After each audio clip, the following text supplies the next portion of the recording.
The Mission Australia 2019 Youth Survey identified mental health to be of personal concern to young people aged 15 to 19. Almost everyone has used music to cope with challenging emotions and moods at some point in their lives. Many young people who struggle with their mental health talk about finding solace and meaning through music. Music can make us feel accepted and heard, can express what words can't, and can even provide a sense of community and belonging with others. However, a lot of the time, people are unaware of the impact music might be having. While they may choose music that they feel is appropriate at the time, more often than not, these choices actually intensify negative emotions. Studies have shown that young people with mental health difficulties who rely on music to feel better simultaneously use it unconsciously to intensify unhappy states. We know how powerful music is, but it goes both ways. It can be great at lifting your mood and encouraging personal insight and self-development, but it can also hold you in a self-destructive pattern of rumination when we have a prolonged fixation on negative thoughts. But the solution to this isn't just about changing the song.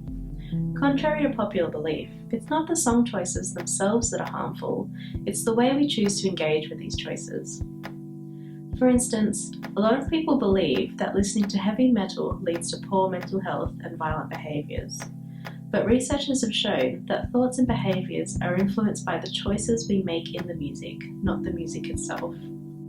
Healthy music listening starts with critical thinking about the ways in which we use music, the when, the how, and the why. Think about how the music you like makes you feel.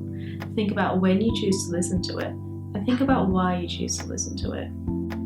Try and make active choices to use music to enhance your well-being, rather than to amplify negative thoughts, feelings, and behaviours.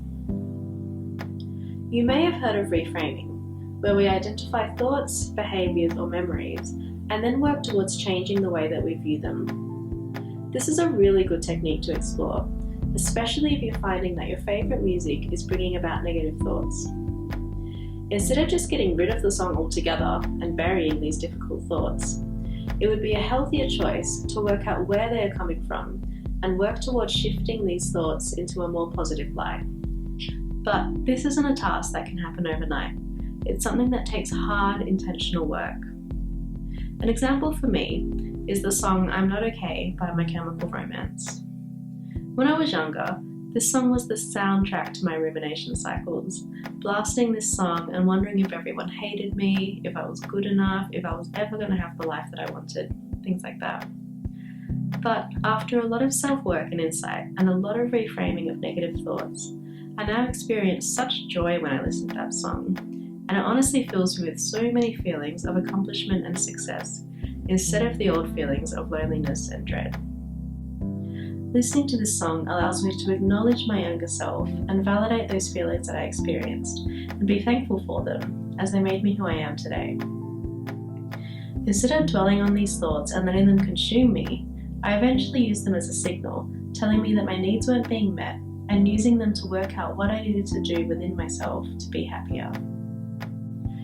But it's hard to recognise and acknowledge how we are feeling a lot of the time.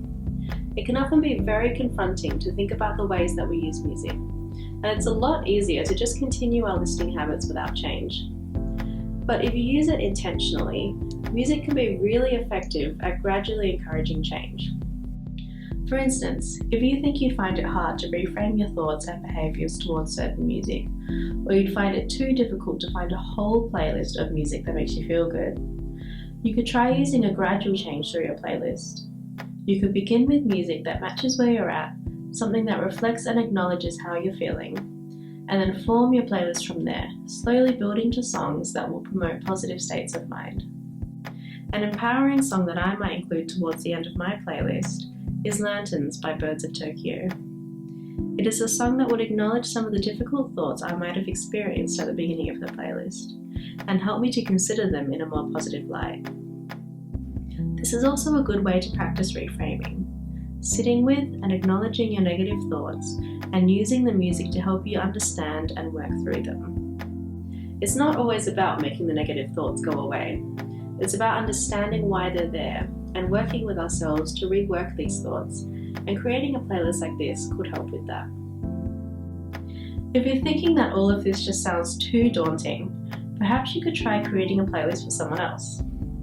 Creating a playlist for a friend, a partner, or a family member could be a great way of beginning to engage in this topic. You could use it as a communication tool to give someone some insight into how you're feeling when words are too hard.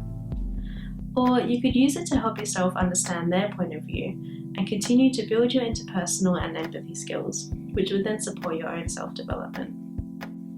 Don't forget that the things we've spoken about today are really heavy topics, and most people will need some guidance, especially when exploring them for the first time. Talking with a consenting friend is sometimes really helpful, but don't hesitate to take advantage of the many support services your community has to offer you.